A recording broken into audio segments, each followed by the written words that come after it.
Rolling? All right, got a cameraman here. He's 12, handsome, single, ladies, if you're looking for a young strapping young man.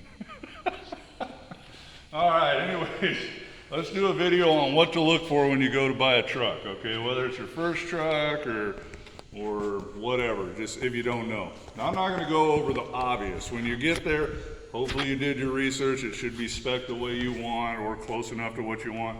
And obviously you're gonna look over the obvious. Is it in the condition you want it in? Do everything work?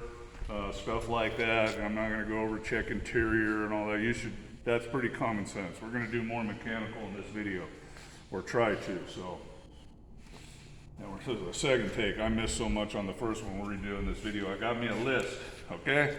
So I'm gonna try to get it this time. I didn't have a list last time, and I missed some crucial things, so we're redoing. So let's just start back here. Bought this truck, it had some chip and paint and rust. Now, that ain't no big deal, and it's not illegal. I'm cleaning it up and repainting it for looks mostly, and pride in your ride. And you know, also if the DOT man sees you do that, he's probably not gonna look super hard, or it's not gonna give him another reason to look, Roger? So, surface rust is no big deal, and if you've been at this a while, you can tell the difference between surface and deep rust just by looking at it. If you can't, take you a hammer and just hit the rusty spots. There's a lot on this frame, but just from where the paint chipped off, so we're redoing that today. Surface rust, though, when you hit the metal, it's going to make a nice ching, a ringing type sound. You don't want a thud. Okay, so deep rust is going to have a thud. It's deep enough, if you hit it hard enough, you'll knock right through it. But you just take your hammer and okay? Not pretty self-explanatory. Let's get rid of this before I forget. So that covers the rust. So now once you're back here, just start looking for things. Your wheel seals, to make sure they're not leaking, okay? Obviously you don't have no oil coming out around your wheel seals on the outside or on the inside. So make sure you take a flashlight. Look for oil on the brakes or anything like that. Check your wheel seals, okay? Now you're gonna check your brake pads, obviously. Not gonna be able to see it in there, but those brakes are down. Oh, they're down pretty good. I got about 30% left on them. We'll get a few thousand miles out of them. The pads will have like a shelf normally. That shelf, when you get to that, when that meets, that's your wear. That's time to replace them, okay? So check your brakes. Check your brake cans. This one over here looks pretty new. This one's older. Make sure it ain't rusted out. Of course, you're going to want to, once you get the truck running, you're going to come back and check for leaks and things like that. Your airbags. Airbags are like tires, okay? You check them the same way you tire. They look good here. Doesn't have cracks or weathering. If you see that, that's like a worn tire. They got to go. All right.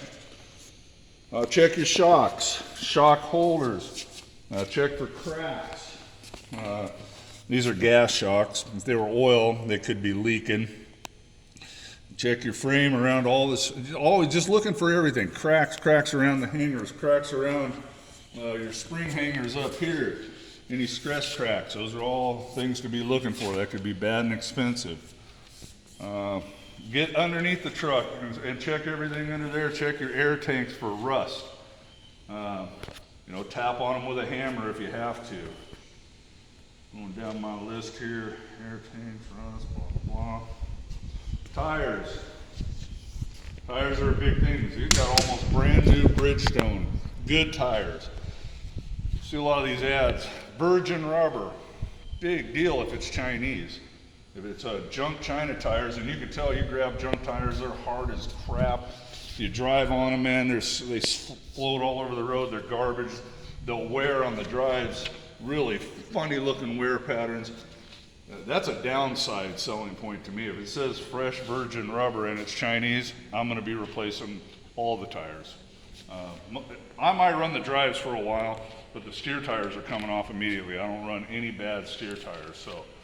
You know, these tires, $400, $500, $600 a piece, depending on what you get. So, see what kind of tires. These are 14 ply drives, those steer tires are 16 ply. And they're all good Bridgestones. So 14 ply steers are okay, but I like 16s, especially if you're going to be running 75, 80 miles an hour in 100-degree weather. So that was a big thing on this truck. Even though this truck's not exactly what I was looking for, it's going to do until this market gets back to somewhat normal. Because a new Peterbilt right now, $200,000, $225 for what you could buy a year ago for $150, and I ain't doing it. So we got the tires. Check your tires, make sure they're in good shape. I would stay away from Chinese junk. I don't like recaps. Ran recaps for years. It's a hit or miss thing. Sometimes you get a set of them, they'll go for a long time. Sometimes they'll all come apart within a few months. So, you know, I just don't like them.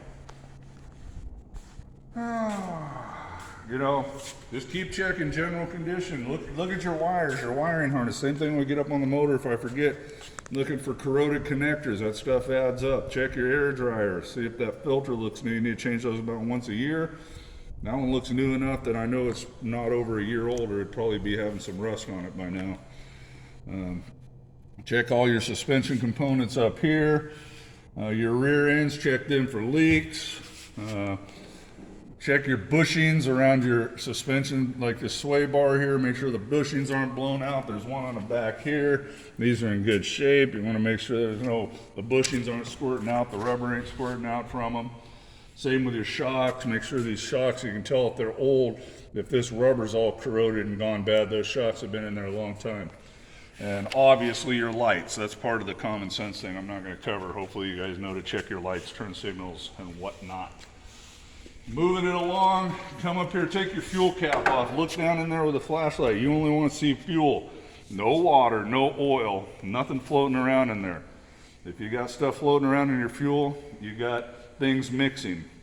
Signs of head gasket issues or whatever. No fluids mixing. You don't want anything in the fuel but fuel. Roger? And the general condition, I ain't going to go over that. Obviously, you should make sure the doors aren't falling off and stuff like that, okay? We don't need to waste time on that. Moving up here to the motor, same thing, man. Front end, steering components, air lines, brakes, suspension. Look for frame cracks, leaks.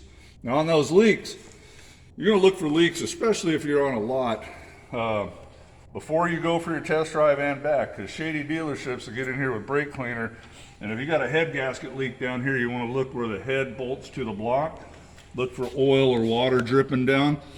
And then shady mechanics or shady dealers, they'll get in there and clean that up with brake cleaner, and you won't see it when you're first looking over the truck. So when you get back from your test drive, and do a long test drive, 20, 30, 40 minutes, okay?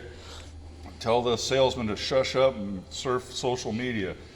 Get the truck out there, get it warmed up, make sure it runs good, it tracks good. If there's any, you want to, before you go, check your steering components for any kind of wear, your drag links, your crossbar over there. Make sure, you don't see any shiny metal, and make sure it's been greased on a regular basis. It's not all wobbly or loose. And then when you get out there, you want to make sure the truck don't pull, shake, wobble. Shakes and wobble in the front end are generally your kingpins. All right, and they're pretty expensive. You're looking at over $1,000. This truck, Ryan gave me a set of kingpins. It's about $400 or $500, and then the labor's about 8 hours to replace them. So you're $1,000 bill. So truck shaking, pulling, wobbling, that's generally kingpins. It could be other suspension stuff, but if you got any of that going on, address it and find out before you buy the truck. Also look at your steer tire wear. Okay, I know he had about 20, 30,000 miles on these. Nice and worn, even, no funky stuff. If it's out of alignment or kingpin issues causing it to be off camber, you'd have wear on this side, wear on that side. You'd have some funky wear down the middle. Chinese tires, though, they could wear terribly just being the truck. Nothing wrong with the truck, they're just junk tires. So, what else here? Just check your boots up here, your air intake boots for cracks. This comes off your intercooler. Just everything. Look around, check your wiring harness. Just keep looking, see if anything, even you don't have to be a mechanic, just something stands out like, hey, what's the deal with that? That wire's all frayed. This truck's got a new engine harness on it. So That's a big thing. You know, check your wires. That's where your sensors and engine lights and most of your problem comes from, is bad connectors, corroded out connectors, things like that. And the dealerships love to get you on that. You might have a $100 sensor, $200 sensor out, but before you get out of there, you're $5,000, because they're going to rope you in and you don't know no better. You're going to be cleaning your particulate filter, maybe replacing it, this and that, and you're like, okay, well, I got to get back on the road. And I did a video on this, learn your systems. You might be able to switch that on the side in the truck stop parking lot for 150 bucks if you carry the sensor with you. This truck has a PDI that reads your codes. You could save yourself a lot of headaches on these new trucks just by educating yourself just a little bit. Almost 11 minutes. 11 minutes. All right, let's move to the other side of the truck. Obviously the same thing on this side, okay? I'm not going to cover all the suspension stuff, but check it over here. Check your, you know what? Let's go back to the other side. There's you can see it better over there. I apologize. Hang with me. You want to check your front case for leaks, oil leaks. Check your front main seal. You might have to get underneath, but right behind that big old pulley, it's actually a harmonic balancer. There's a main seal, okay? And if there's oil dripping down the center or something, that's out. When you're underneath the truck, you're gonna look where the transmission and engine come together. There's a rear main seal. I mean, they're not much, they're $100 seals at best, but you're many, you know, 10 hours into, I mean, I don't know, it's actually about a 5-6 hour job, but they're gonna stick you for 10 hours labor. So there's another $1,000 if it's blowing out bad enough. So check your, in your front case. There's a case on the front of the motor. Just look for oil leaks everywhere. Spend lots of time. No rushing here, guys. You're gonna spend a lot of money on this truck. Make them fix this stuff before you roll it off the lot. Don't miss all this, roll it off the lot, and then have to stick another $5-6 grand into fixing this stuff. Check your belts. Make sure they're in good shape. That's alternator. This looks like a new alternator. That's very expensive. Check your fan. Make sure it ain't broken up or nothing like that. Okay, you're gonna get up here while the truck is cool, not hot. When it's hot, it is gonna be under pressure and you're gonna burn yourself. Don't do that. Before you start this truck up, get up there, look inside your coolant. Same thing as the fuel. You don't wanna see any oil, diesel, anything like that. Stick your finger down in there and make sure and pull it out, nothing sticking to it. If you got oil or like floating brown stuff, that could be combustion gases from a head gasket, mixing into a blown head gasket, so the gases are getting into the cooling system. Oil from a head gasket. There could be many things. Diesel fuel from a leaking injector. All kinds of things. It'll usually wind up mixing somewhere. So you want to check your coolant level, and I missed it on the other side. Pull the dipstick out and check it for contamination. Look at it. Is it milky brown color, anything like that? Smell it. Does it smell like oil or does it smell like oily diesel? If it's milky brown, it's probably coolant. You pull it out and it's fresh, brand new oil, there's no way you're gonna know. That's actually like a red flag to me. I don't really like that. But sometimes, you know, maybe they serviced them so you're ready to go. After you drive the truck, check it again, and hopefully if there's a gremlin, it'll rear its ugly little head. So you're gonna check the coolant and the oil and all that for contamination, and your diesel fuel tanks. Okay, just the same old thing. I mean, these turbos are $6 grand, so make sure it looks like it's in good shape. If you know what you're doing, you can pull this front charge tube off, reach in there, and see if there's any play in the turbo wheel. You gotta know what you're looking for. It is gonna move a little bit, but there's a fine line between normal and too much play. If you can wobble it around, that's a bad thing. But if it moves a little bit, don't freak out, because they do have a little bit of movement. Although I wouldn't recommend it, you can do the same thing on the exhaust side. You could pull that off, reach up in there and see if there's any, it's the same wheel. So if it's moving around the front, it would be moving around in the back and vice versa. So you don't really need to pull that off. The same thing, wires, connectors, make sure there's no like black soot coming out of here from a loose clamp. That can cause heat issues back through the turbo, and it's probably shorten the life of it. Your hoses, check your coolant hoses, radiator hoses up here. Just check everything for leaks or things that don't look right, okay? 15 minutes. 15 minutes, well, this is an important one. Now I'm gonna show you the most absolute crucial thing. Let me check just to make sure. You don't have to show my list. I show my focus on the truck. Show my rusty, my bad writing. I think. Yeah. Wiring, got it. Coolant. Okay, the most important thing you can check on a truck, and I did this on a video, but real quick, I'm gonna go over it. Mileage on a motor doesn't tell the whole story, okay? It does tell part of the story, but mileage mostly will tell you about your driveline wear. The biggest thing you want to check on motors is hours, engine hours. 20,000 hours is a good, safe spot to let you know that this thing's coming up on a rebuild, most likely. It can be way more than, not way more, but it can be more than that or less than that, depending on who drove the truck, how they took care of it, and how they maintained it.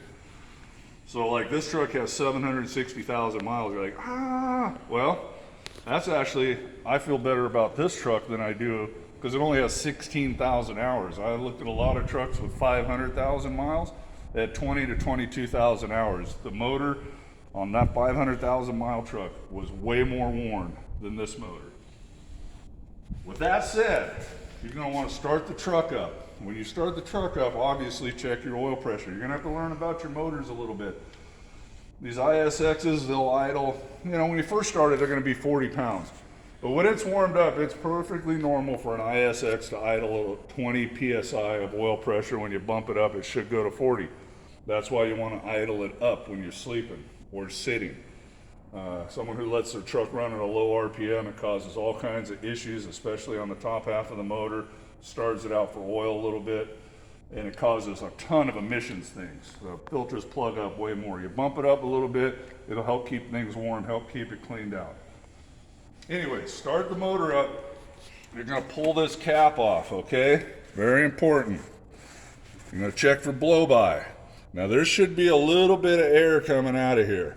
If it's like when you do this and it goes whoof and blows the cap off, or God forbid it's spitting oil, put the cap back on and walk away. Also, idle the truck up. That air, if it increases, that's kind of a bad sign. This one decreases. There's a little bit, but when you bump it up, puts a little more pressure and everything, the rings seal up better, and the blow-by in this truck goes down a little bit. That's what you're looking for. A little bit coming out of this is a good deal. Okay, that's normal. A lot of air or oil spitting out of there, it needs rebuilt, guys. So you might want to walk away. If you're wondering what this dealy bob is, this is just a battery tender monitor. I got the fridge running in there. Ryan did a video on that. He actually gave me that thing. Very nice of him, about $100. I think his video on Amazon. I'll try to link that in this video. I don't really know how to do that, but I'll try. So that's all I can say. Take her for a test drive, do a long one, and recheck everything for leaks when you get back. I hope this helps you guys out. I hope I didn't miss anything. I probably did, but I gave it the old college try. I did the best I could. So, anyways, that's all I can think of. You think of anything? All right, man. You guys have a great day. God bless you. Bye now.